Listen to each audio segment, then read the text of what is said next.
Hello friends, my name is Yogesh and welcome back to my class. आज हम लोग का क्लास 21 है, तो चलिए अपना क्लास स्टार्ट करते हैं। जो क्वेश्चन है वो क्या है, who transferred his capital from Delhi to Daulatabad. ठीक है, तो क्वेश्चन में क्या कह रहा है कि इनमें से कौन है जिन्होंने अपना capital Delhi to Daulatabad shift किया। तो ऑप्शन में क्या है, मोहम्मद बिन तुगलक, कुतुबुद्दीन ऐबक, इल्तुतमिश, अकबर। तो इस क्वेश्चन का आंसर क्या हो जाएगा, ध्यान रखिएगा, ऑप्शन ए। ठीक है, ऑप्शन ए, मोहम्मद बिन तुगलक ने अपना capital Delhi to Daulatabad shift किया था। बात कर लेते हैं मोहम्मद बिन तुगलक के बारे में। तो ध्यान रखिएगा, इन्हें हम लोग वाइसेस्ट फूल ऑफ इंडिया के नाम से जानते हैं। ठीक है, मोहम्मद बिन तुगलक को हम लोग वाइसेस्ट फूल ऑफ इंडिया के नाम से जानते हैं। ठीक है, किस नाम से जानते हैं, वाइसेस्ट फूल ऑफ इंडिया के नाम से। दूसरी बात ध्यान रखिएगा कि मोहम्मद बिन तुगलक ये आपके किसके बेटे थे। तो ध्यान रखिएगा, ये आपके घियासुद्दीन तुगलक के बेटे थे। ठीक है, मोहम्मद बिन तुगलक का घियासुद्दीन तुगलक के बेटे थे। घियासुद्दीन तुगलक कौन थे, तो ध्यान रखिएगा, घियासुद्दीन तुगलक ये आपके तुगलक डायनेस्टी के फाउंडर थे। ठीक है, घियासुद्दीन तुगलक तुगलक डायनेस्टी के फाउंडर थे, इंपॉर्टेंट है, ध्यान रखिएगा। तीसरी बात ध्यान रखिएगा मोहम्मद बिन तुगलक से रिलेटेड कि इनके समय एक ट्रैवलर आया था। ठीक है, मोहम्मद बिन तुगलक के समय एक ट्रैवलर आया था और उस ट्रैवलर का क्या नाम था, इब्न बतूता। ठीक है, इब्न बतूता। ठीक है, ये आपका एक ट्रैवलर था जो कि मोहम्मद बिन तुगलक के समय आया था। और ये कहाँ से आया था, तो ध्यान रखिएगा, ये आपका मोरक्को से आया था। ठीक है, कहाँ से आया था, मोरक्को से आया था। और इब्न बतूता को ऐसा कासी अपॉइंट किया गया था दिल्ली में। ठीक है, इब्न बतूता को ऐसा कासी अपॉइंट किया गया था, कहाँ पर, दिल्ली में अपॉइंट किया गया था। कैसे, ऐसा काजी। ठीक है, इब्न बतूता ने सफ़रनामा लिखा था, ये बात आपको पता होना चाहिए। ठीक है, इब्न बतूता ने सफ़रनामा लिखा था। ठीक है, इंपॉर्टेंट है, ध्यान रखिएगा, इब्न बतूता ने क्या लिखा था, सफ़रनामा लिखा था। ठीक है, और इन्हें ऐसा कासी अपॉइंट किया गया था दिल्ली में। और हाँ, इन्हें वाइसेस फूल ऑफ इंडिया के नाम से जानते हैं। और ये किनके बेटे थे, घियासुद्दीन तुगलक के बेटे थे। इतनी बात आपको मोहम्मद बिन तुगलक से रिलेटेड पता होना चाहिए। दूसरी ऑप्शंस की बात कर लेते हैं कुतुबुद्दीन ऐबक के बारे में। कुतुबुद्दीन ऐबक, इनके बारे में ध्यान रखिएगा कि इन्होंने 2.5 दिन का झोपड़ा बनाया था। ठीक है, कुतुबुद्दीन ऐबक ने 2.5 दिन का झोपड़ा बनाया था, इंपॉर्टेंट है, ध्यान रखनी है। कुतुबुद्दीन ऐबक ये किसके फाउंडर थे, तो ध्यान रखिएगा, ये आपके स्लेव डायनेस्टी के फाउंडर थे। ठीक है, कुतुबुद्दीन ऐबक स्लेव डायनेस्टी के फाउंडर थे, जिन्हें हम लोग ममलुक डायनेस्टी के भी नाम से जानते थे। ठीक है, कुतुबुद्दीन ऐबक किसके फाउंडर थे, स्लेव डायनेस्टी के फाउंडर थे, और इन्हें हम लोग ममलुक डायनेस्टी के भी नाम से जानते थे। ध्यान रखिएगा, कुतुबुद्दीन ऐबक ये आपके किन के स्लेव थे, ये आपके मोहम्मद गौरी के स्लेव थे। ठीक है, कुतुबुद्दीन ऐबक किन के स्लेव थे, मोहम्मद गौरी के स्लेव थे।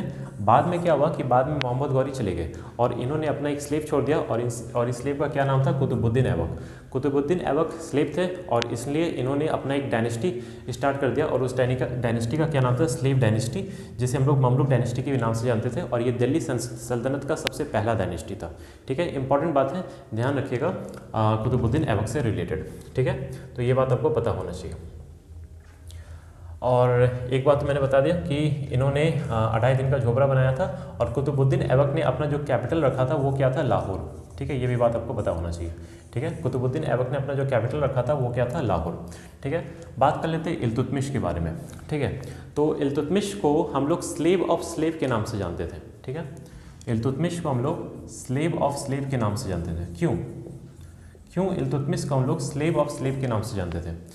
मैंने आपको बताया कि मोहम्मद गौरी जब चले गए तो इन्होंने अपना एक स्लेव छोड़ दिया, और उस स्लेव का क्या नाम था, कुतुबुद्दीन ऐबक। ठीक है, कुतुबुद्दीन ऐबक के बाद एक स्लेव आए, कुतुबुद्दीन ऐबक के बाद अगले जो किंग आए वो थे आपके कौन, इल्तुतमिश। ठीक है, लेकिन इल्तुतमिश भी, ये भी किन के स्लेव थे, ये स्लेव थे कुतुबुद्दीन ऐबक के। ठीक है, तो इसलिए स्लेव ऑफ स्लेव का सिलसिला चलता है। मोहम्मद गौरी के स्लेव थे कुतुबुद्दीन ऐबक, कुतुबुद्दीन ऐबक के स्लेव हो गए कौन, इल्तुतमिश। ठीक है, इसलिए इन्हें हम लोग स्लेव ऑफ स्लेव के नाम से जानते हैं। ठीक है, इंपॉर्टेंट है, ध्यान रखिएगा। इल्तुतमिश को हम लोग रियल फाउंडर ऑफ दिल्ली सल्तनत के नाम से जानते हैं। ठीक है, इल्तुतमिश को हम लोग रियल फाउंडर ऑफ दिल्ली सल्तनत के नाम से जानते हैं। अब ऐसा क्यों हम लोग इल्तुतमिश को रियल फाउंडर ऑफ दिल्ली सल्तनत के नाम से जानते हैं, जबकि कुतुबुद्दीन ऐबक ने दिल्ली सल्तनत का सबसे पहला डायनेस्टी स्टार्ट किया था, स्लेव डायनेस्टी, और इसके फाउंडर थे कुतुबुद्दीन ऐबक। लेकिन फिर भी हम लोग इल्तुतमिश को रियल फाउंडर ऑफ दिल्ली सल्तनत के नाम से जानते हैं। क्यों ऐसा, रीज़न ये है बिकॉज इन्होंने जो अपना कैपिटल रखा था वो मैंने बताया आपको लाहौर रखा था। लेकिन जब इल्तुतमिश आए तो इन्होंने अपना स्लेव क्या कर लिया, इन्होंने अपना जो कैपिटल शिफ्ट कर दिया वो क्या कर दिया, दिल्ली। ठीक है, पहले जो कैपिटल था वो था लाहौर, बाद में इल्तुतमिश जब आए तो इन्होंने अपना कैपिटल क्या बना लिया, दिल्ली बना लिया। ठीक है, लाहौर से दिल्ली शिफ्ट कर दिया, इसलिए इन्हें हम लोग रियल फाउंडर ऑफ दिल्ली सल्तनत के नाम से जानते हैं। इंपॉर्टेंट है, ध्यान रखिएगा। इल्तुतमिश ने आपका एक सिस्टम इंट्रोड्यूस किया था, वो सिस्टम का क्या नाम है? इक्ता सिस्टम। ठीक है, इल्तुतमिश ने आपका एक सिस्टम इंट्रोड्यूस किया था और वो सिस्टम का क्या नाम है? इक्ता सिस्टम। इसमें क्या था कि जो भी इल्तुतमिश के दरबार में काम करते हैं उन्हें सैलरी नहीं दी जाएगी, उनके जगह उन्हें लैंड गिफ्ट किया जाएगा। ठीक है, इंपॉर्टेंट है, ध्यान रखिएगा। जो भी इल्तुतमिश के दरबार में काम करते थे उन्हें सैलरी नहीं दी जाती थी, उसके जगह उन्हें लैंड गिफ्ट किया जाता था। और ये था आपका इक्ता सिस्टम, जो कि आपका किसने इंट्रोड्यूस किया था? इल्तुतमिश ने इंट्रोड्यूस किया था। इल्तुतमिश ने आपका एक ग्रुप बनाया था, जिस ग्रुप का नाम था 40वां ग्रुप। ठीक है, और इस ग्रुप को हम लोग चहलगानी के नाम से जानते थे। ठीक है, किस नाम से जानते थे? चहलगानी। ठीक है, इल्तुतमिश ने आपका ये ग्रुप स्टार्ट किया था 40वां ग्रुप, और इस ग्रुप को हम लोग किस नाम से जानते थे? चहलगानी के नाम से जानते थे। और इसमें 40 नोबल्स रहा करते थे। बाद में इस ग्रुप को किसने ख़त्म कर दिया था? तो वो थे आपके बलबन। बलबन जब आए तब इन्होंने इस 40वां ग्रुप को ख़त्म कर दिया, जिसका नाम क्या था? चहलगानी। तो ध्यान रखिएगा, इल्तुतमिश ने अपना 40वां ग्रुप, 40 नोबल्स वाला ग्रुप, जिसको चहलगानी के नाम से जानते थे, वो इंट्रोड्यूस किया था। और बाद में बलबन जब आई, गियासुद्दीन बलबन, उसने जाके ये सिस्टम चहलगानी को, जो 40वां ग्रुप है, उसे ख़त्म कर दिया था। इंपॉर्टेंट है, ध्यान रखिएगा। ठीक है, तो इतनी बात आपको इससे रिलेटेड पता होना चाहिए। और एक और बात ध्यान रखिएगा, इल्तुतमिश को हम लोग father of Tom buildings in India के नाम से जानते हैं। ठीक है, इल्तुतमिश को हम लोग father of tomb buildings in India के नाम से जानते हैं। ठीक है, फादर ऑफ टॉम्ब बिल्डिंग्स। ठीक है, father of tomb buildings in India के नाम से जानते हैं। ठीक है, इल्तुतमिश को हम लोग किस नाम से जानते हैं? Father of tomb buildings in India के नाम से जानते हैं। ठीक है, इंपॉर्टेंट है, ध्यान रखिएगा, father of tomb buildings. I hope आपको दिखाई दे रहा हूँ। ठीक है, तो आई होप आपको सारी बातें समझ में आई होगी। इससे पहले मैं आगे बढ़ूँ, आप लोग इसका स्क्रीनशॉट ले लीजिए, मैं हट जाता हूँ। ठीक है, बात कर लेते हैं अब अकबर के बारे में। ठीक है, तो सबसे पहली बात, अकबर को हम लोग इलिटरेट किंग के नाम से जानते हैं। ठीक है, अकबर को हम लोग इलिटरेट किंग के नाम से जानते हैं। दूसरी बात, अकबर जो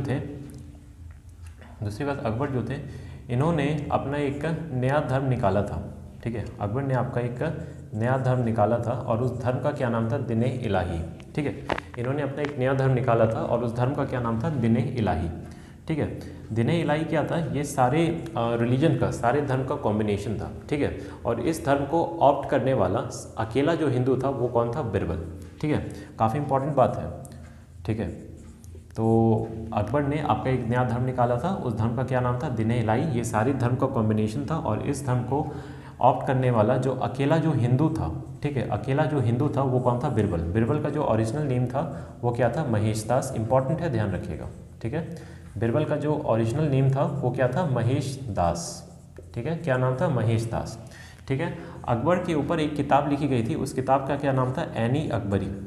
ठीक है, अकबर के ऊपर एक किताब लिखी गई थी और उस किताब का क्या नाम था? एनी अकबरी। एनी अकबरी ये किसने लिखा था? तो ध्यान रखिएगा, अबुल फजल ने लिखा था। ठीक है, किसने लिखा था? अबुल फजल ने। ठीक है, तो इंपॉर्टेंट बात है, ध्यान रखिएगा। अकबर के दरबार में 9 नवरत्न रहा करते थे। ठीक है, कौन रहा करते थे? 9 नवरत्न। ठीक है फ्रेंड्स, तो इस क्वेश्चन का आंसर क्या हो जाएगा? Who transferred his capital from Delhi to Daulatabad? That is option A, Mohammad bin Tughlaq. ठीक है फ्रेंड्स, तो आज के लिए बस इतना ही। आई होप आपको मेरी वीडियो पसंद आई होगी। अगर आपको मेरी वीडियो पसंद आती है तो प्लीज़ इसे लाइक करें, शेयर करें एंड सब्सक्राइब करें। And I am going to meet you in the next video. Thank you.